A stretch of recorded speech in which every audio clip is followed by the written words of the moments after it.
Hi all, welcome to my channel சமையல் with நான்டி.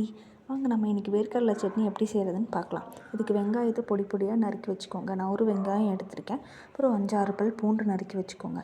காரத்துக்கேற்ப பச்சை மிளகா, கொஞ்சம் கருவேப்பிலை, அப்புறம் பச்சை வேர்க்கடலையை வேணுங்கிற அளவுக்கு எடுத்து வச்சுக்கோங்க. இவ்வளோதான்.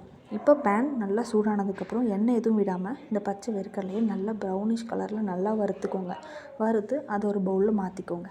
இப்போது அதே பேனில் கொஞ்சமாக நல்லெண்ணெய் விட்டு அதில் வெங்காயம், இந்த பூண்டு, பச்சை மிளகா, கருவேப்பிலை எல்லாம் போட்டு நல்லா ப்ரௌனிஷ் கலரில் வெங்காயம் வதங்குற அளவுக்கு வதக்கிக்கோங்க. எவ்வளோக்கு எவ்வளோ வெங்காயம் வதங்குதோ அந்த அளவுக்கு தான் உங்களுக்கு அதில் டேஸ்ட் இருக்கும். போட்டுட்டு இதில் உங்களுக்கு தேவையான அளவு உப்பும் மஞ்சத்தூளும் எவ்வளோ வேணுமோ அவ்வளோ போட்டுக்கோங்க. நான் உப்பு ஒரு 1/4 ஸ்பூன்லேருந்து ஒரு 1/2 ஸ்பூன் கிட்ட உப்பு போட்டிருக்கேன்.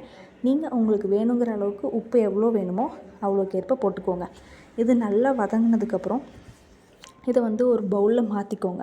ஃபுல்லாக சூடு ஆறுனதுக்கப்புறம் ஒரு மிக்ஸி ஜார் எடுத்து அதில் உப்பும் தண்ணியும் வேணுங்கிற அளவுக்கு பார்த்து அரைச்சிக்கோங்க. கடைசியாக எண்ணெய் வச்சு அதில் கொஞ்சமாக கடுகு, உளுந்து போட்டு தாளித்து போட்டு